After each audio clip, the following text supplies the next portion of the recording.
Bien, con todo el Pensini por Globovisión. Bueno, estamos aquí con nuestro próximo invitado, es Sadio Garavini.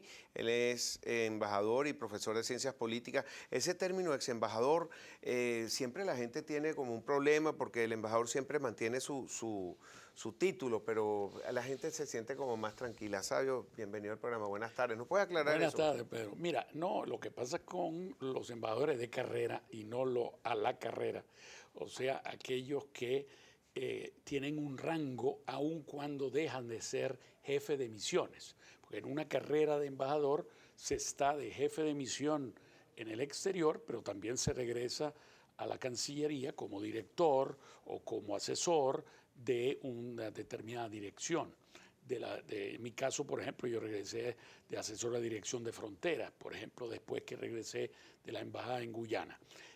Con esto es igual que los generales. Hay generales, nunca dejan de ser generales, no Claro. son ex generales, son generales retirados. Ese es el caso mío. Yo soy un embajador de carrera retirado. Entonces, le tenemos que quitar ese ex embajador. Sin Lo que embargo, la pasa es que gente... esa es la forma de Sí, entenderlo. Sí, así sí, es. sí. Bueno, la última vez que estuviste en el programa hablamos del tema de Guyana bastante extensamente. Ese problema bajó porque dio lugar el problema de la frontera con Colombia, pero vuelve a renacer este tema.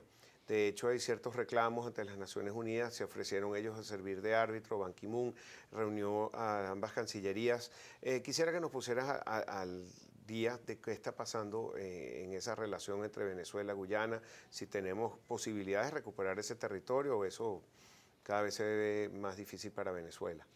Bueno, lo importante que debe entenderse es que hay un acuerdo que se llama el Acuerdo de Ginebra, firmado en 1966, que es el marco jurídico, es un procedimiento, es un acuerdo de procedimiento, de cómo ir resolviendo el problema. Entonces, en este momento, y en ese Acuerdo de Ginebra de 1966, tiene un papel muy importante el secretario general de las Naciones Unidas. Venezuela insiste que debe seguirse en el proceso de negociaciones directas con un buen oficiante, que es realmente un corre, ve y dile, porque no tiene mayores poderes, puede simplemente apoyar a las partes a negociar. Guyana, por su parte, dice que ya tiene 25 años este proceso de buenos oficios, que no se ha llegado a nada y quiere en cambio ir directamente al mecanismo jurídico más definitivo, que es la Corte Internacional de Justicia. Entonces, en el Acuerdo de Ginebra se prevé que hay muchos procedimientos de solución pacífica de las controversias, según el artículo 33 de la Carta de Naciones Unidas.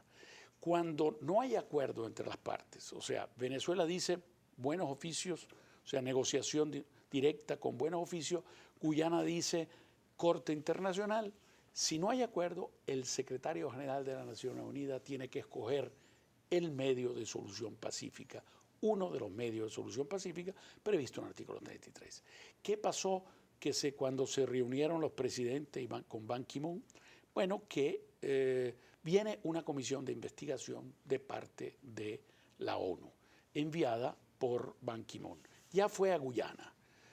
Es interesante porque a Guyana fue la asesora principal en materia jurídica, acompañada por su propia asesora jurídica, la asesora de asuntos políticos y un mediador profesional. Esa fue la delegación que fue a Guyana. Encontró al gobierno guyanés y habló con la oposición guyanesa, que por cierto ahí gobierno y oposición tiene una misma posición, que ha sido la posición de Estado de Guyana. Yo, por cierto, todavía ahora están los mismos asesores de hace 30 años, el ex canciller Ramphal, el ex canciller Ashley Jackson, los ex embajadores aquí, Rudy Collins y Rudy Insanali. O sea, en pocas palabras, ellos siempre han mantenido, cualquiera sea en el partido del poder, así como debería ser en cualquier país que entiende que estos temas de política exterior son política de Estado y por lo tanto debe haber un acuerdo entre gobierno y oposición, porque esos partidos han cambiado de gobierno durante estos últimos 30 años, pero la posición frente a Venezuela siempre ha sido la misma y los asesores son siempre los mismos. Entonces ahora esa comisión, o diferente, no sé si van a venir los mismos hombres, y mujeres, pero tiene que venir a Venezuela a conversar con el gobierno de Venezuela y probablemente también querrán conversar con la oposición para escuchar todas las posiciones y después regresarán, reportarán al secretario general de las Naciones Unidas y él tendrá que decidir cuál de los medios de solución dice que tiene que procederse en el Acuerdo de Ginebra, a menos que las partes se pongan de acuerdo. De acuerdo, y pueden resolverlo. Ahora, lo Pero que se está ve pasando, difícil porque últimamente ha habido muchos disgustos de parte y parte. Bueno, la canciller dijo hace poco que hasta habían sido unos mentirosos y cómo le podían mentir al secretario general de las Naciones Unidas. Entonces ya se está elevando otra vez el tema. El tono está muy elevado. Me imagino que de parte venezolana hay algunas razones de carácter, yo no sé si las razones electorales tienen algo que ver al respecto, porque recordemos que todo este tema no es nada nuevo, es un viejo problema y por 15 o 16 años el gobierno actual no se ocupó mucho del tema. Más bien yo me pregunto, estuvo el presidente Maduro, fue canciller por 6 años. Y si usted revisa, si revisamos cuántas veces mencionó la palabra Esequibo en esos 6 años, yo creo que una mano bastaría para contarlas. Entonces, qué curioso que justamente ahora se reanima ese tema. Y bueno, yo creo que hay dos factores fundamentales. El factor electoral, quizás el gobierno piensa que movilizando un poco el tema de la bandera nacional y el nacionalismo puede ser aprovechado. Y también otra cosa que es, eso sí, hay que poner el acento, cierta preocupación en la Fuerza Armada sobre el tema. Y cierta presión por parte de los militares. Exactamente, que se ve claramente en el decreto de 1757 de mayo, del 26-27 de mayo, donde que fue, delimitaron, trazaron unas líneas. ¿Pero esas líneas estaban bien o las corrigieron? Bueno, efectivamente, como lo hicieron sin, ahí se nota una falta de coordinación con el sector de la Cancillería.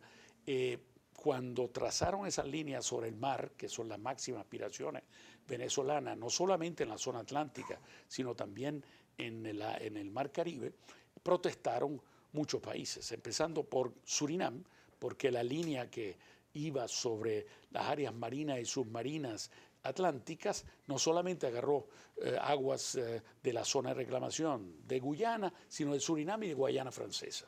Y entonces ahí hubo una extralimitación.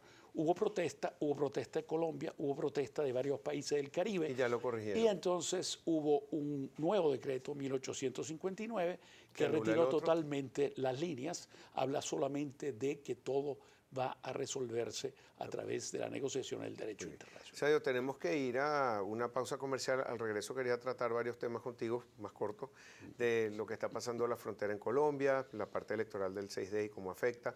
También sobre esta resolución allá en Panamá, en Guatemala, perdón, donde salió el presidente por corrupción.